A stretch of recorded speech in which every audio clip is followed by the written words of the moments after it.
Hi hello welcome back to my channel. ನಾನು ಅರ್ಪಿತಾ ರಮೇಶ್. ಇವತ್ತಿನ recipe ಬಂದುಬಿಟ್ಟು ಹಾಗಲಕಾಯಿ ಪಲ್ಯ. ಹಾಗಲಕಾಯಿ ಕಹಿ ಅಂತ ತಿಂದೇ ಇರೋರೇ ಜಾಸ್ತಿ. ನಾನು ಹೇಳೋ ರೀತಿ ಇವತ್ತು ನೀವು ಪಲ್ಯ ಮಾಡಿದರೆ ಹಾಗಲಕಾಯಿ ಕಹಿನೂ ಬರಲ್ಲ, ಹಾಗೆ ಇದರಲ್ಲಿ ಪೌಷ್ಟಿಕಾಂಶನೂ ನಾಶ ಆಗಲ್ಲ. ಹಾಗಾದರೆ ತಡ ಮಾಡದೆ ಈ ಹಾಗಲಕಾಯಿ ಪಲ್ಯನ ಕಹಿ ಇಲ್ಲದೆ ಹೇಗೆ ಮಾಡೋದು ಅಂತ ನೋಡ್ಕೊಂಬರೋಣ ಬನ್ನಿ. ಒಂದು ಪ್ಯಾನ್ನ ಇಟ್ಕೊಂಡು ಪ್ಯಾನ್ ಲೈಟಾಗಿ ಬಿಸಿ ಆಗ್ತಿದ್ದಂಗೆ 2-3 ಟೇಬಲ್ ಸ್ಪೂನ್ ಆಗೋಷ್ಟು ಆಯಿಲ್ನ ಹಾಕ್ಕೊಂಡು ಆಯಿಲ್ ಲೈಟಾಗಿ ಬಿಸಿ ಆಗ್ತಿದ್ದಂಗೆ ಸಣ್ಣ ಸಣ್ಣದಾಗಿ ಕಟ್ ಮಾಡಿ ಇಟ್ಕೊಂಡಿರುವಂತಹ ಹಾಗಲಕಾಯಿನ ಹಾಕ್ಕೊಂಡು ಡೀಪ್ ಫ್ರೈ ಮಾಡ್ಕೊತಾ ಇದ್ದೀನಿ. ಇದ್ರ ಜೊತೆಗೇ ಒಂದು 1/4 ಟೀ ಸ್ಪೂನ್ ಅರಿಶಿಣ ಹಾಕಿ ಚೆನ್ನಾಗಿ ಮಿಕ್ಸ್ ಮಾಡ್ಕೊತಾ ಇದ್ದೀನಿ. ಹೀಗೆ ಈ ಹಾಗಲಕಾಯಿನ ಡೀಪ್ ಫ್ರೈ ಮಾಡ್ಕೊಳ್ಳೋದ್ರಿಂದ ಇದರಲ್ಲಿರೋ ಕಹಿ ಅಂಶ ಎಲ್ಲ ಚೆನ್ನಾಗಿ ಹೋಗುತ್ತೆ. ಕೆಲವರು ಏನು ಮಾಡ್ತಾರೆ ಅಂದರೆ ಉಪ್ಪು ನೀರಲ್ಲಿ ನೆನೆಸಿ ಇಡ್ತಾರೆ, ಆಮೇಲೆ ಅದನ್ನು ಬಳಸ್ತಾರೆ. ಆ ರೀತಿ ಮಾಡೋದ್ರಿಂದ ಅದರಲ್ಲಿರೋ ಪೌಷ್ಟಿಕಾಂಶನೂ ನಾಶ ಆಗುತ್ತೆ. ಇನ್ನೊಂದೇನಪ್ಪ ಅಂತ ಅಂದರೆ ಹಾಗಲಕಾಯಿನ ಬೇಯಿಸಿ ಅದ್ರ ನೀರನ್ನ ಚೆಲ್ಲಿ ತದನಂತರ ಆ ಹಾಗಲಕಾಯಿನ ಯೂಸ್ ಮಾಡ್ತಾರೆ. ಹೀಗೆ ಮಾಡೋದ್ರಿಂದ ಯಾವ ಪ್ರಯೋಜನವೂ ಇಲ್ಲ.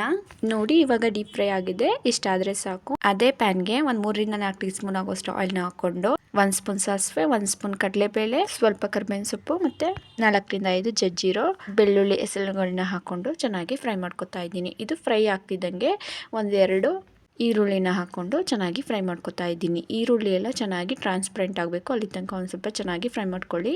ಈರುಳ್ಳಿ ಎಲ್ಲ ಚೆನ್ನಾಗಿ ಫ್ರೈ ಆಗ್ತಿದ್ದಂಗೆ 1 ಟೊಮೆಟೊ ಹಾಕ್ಕೊಂಡು ಚೆನ್ನಾಗಿ ಬಾಡಿಸ್ಕೊತಾ ಇದ್ದೀನಿ. ಟೊಮೊಟೊನೂ ಅಷ್ಟೇ, ಟೊಮೊಟೊದು ಹಸಿ ವಾಸನೆ ಎಲ್ಲ ಹೋಗಿ ಚೆನ್ನಾಗಿ ಫ್ರೈ ಆಗಬೇಕು.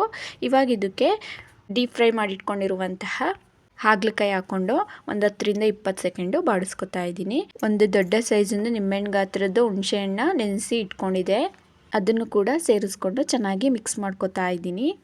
ಮತ್ತು ಖಾರಕ್ಕೆ ತಕ್ಕಂಗೆ 1 ಸ್ಪೂನ್ ಆಗುವಷ್ಟು ಸಾಂಬಾರ್ ಪೌಡರ್, 1 ಸ್ಪೂನ್ ಧನಿಯಾ ಪೌಡರ್, ಅರ್ಧ spoon red chilli powder, 1/4 teaspoon garam masala, 1 spoon ಆಗುವಷ್ಟು ಬೆಲ್ಲ ಮತ್ತು ರುಚಿಗೆ ತಕ್ಕಷ್ಟು ಉಪ್ಪನ್ನ ಹಾಕ್ಕೊಂಡು ಚೆನ್ನಾಗಿ ಎಲ್ಲವನ್ನು ಮಿಕ್ಸ್ ಮಾಡ್ಕೊತಾ ಇದ್ದೀನಿ. ಇದು ಗ್ರೇವಿ ಟೈಪ್ ಆಗಬೇಕು ಅಂತ ಅಂದರೆ ಸ್ವಲ್ಪ ನೀರನ್ನ ಜಾಸ್ತಿ ಹಾಕ್ಕೋಬೇಕು. ಇವಾಗ ಒಂದು ಸ್ವಲ್ಪ ನೀರನ್ನ ಹಾಕ್ಕೋತಾ ಇದ್ದೀನಿ. ಮತ್ತು ಹುಣಸೆ ಹುಳಿಗೆ ಸ್ವಲ್ಪ ಜಾಸ್ತಿ ನೀರನ್ನ ಹಾಕಿ ಹುಣಸೆಹಣ್ಣು ನೆನೆ ಹಾಕಿಟ್ಟಿದೆ. ಕನ್ಸಿಸ್ಟೆನ್ಸಿ ನೋಡಿಕೊಂಡು ನೀರನ್ನ ಹಾಕ್ಕೊಳ್ಳಿ. ಈಗ ಲಿಡ್ನ ಕ್ಲೋಸ್ ಮಾಡಿ ಒಂದು 5-6 ನಿಮಿಷ ಚೆನ್ನಾಗಿ ಬೇಯಿಸ್ಕೊತಾ ಇದ್ದೀನಿ. ಈಗ 5-6 ನಿಮಿಷ ಆಗಿದೆ, ಓಪನ್ ಮಾಡಿ ತೋರಿಸ್ತಾ ಇದ್ದೀನಿ. ಎಣ್ಣೆ ಎಲ್ಲ ಚೆನ್ನಾಗಿ ಬಿಟ್ಟಿದೆ.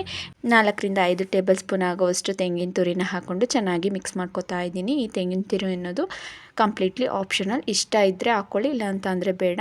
ತೆಂಗಿನ ತುರಿ ಹಾಕೋದ್ರಿಂದ ಒಂಥರ ಟೇಸ್ಟು ಚೆನ್ನಾಗಿರುತ್ತೆ. ಈಗ ಒಂದ್ಸಲ ಉಪ್ಪು ಹುಳಿ ಖಾರ ಎಲ್ಲ ಕರೆಕ್ಟಾಗಿದೆಯಾ ಅಂತ ಒಂದ್ಸಲ ಟೇಸ್ಟ್ ನೋಡ್ಕೊಳ್ಳಿ. ಕಡಿಮೆ ಆಗಿದ್ರೆ ಹಾಕ್ಕೊಂಡು ಇನ್ನೊಂದು 2 ನಿಮಿಷ ಚೆನ್ನಾಗಿ ಕುದಿಸ್ಕೊಂಡ್ರೆ ಈ ಹಾಗಲಕಾಯಿ ಪಲ್ಯ ಅನ್ನೋದು ರೆಡಿ ಆಯಿತು. ಈ ರೆಸಿಪಿ ನಿಮಗೆ ಇಷ್ಟ ಆಗಿದ್ರೆ ಮನೇಲಿ ಒಂದ್ಸಲ ಟ್ರೈ ಮಾಡಿ ಹೇಗೆ ಬಂತು ಅಂತ ಕಮೆಂಟ್ ಬಾಕ್ಸ್ನಲ್ಲಿ ಕಮೆಂಟ್ ಮಾಡಿ ತಿಳಿಸಿ. ಹಾಗೆ ಲೈಕ್ ಮಾಡಿ, ಶೇರ್ ಮಾಡಿ. ಇನ್ನಷ್ಟು ಈಸಿ ರೆಸಿಪೀಸ್ಗೋಸ್ಕರ ನಮ್ಮ ಚಾನಲ್ನ ಸಬ್ಸ್ಕ್ರೈಬ್ ಮಾಡ್ಕೊಳ್ಳಿ. Thank you.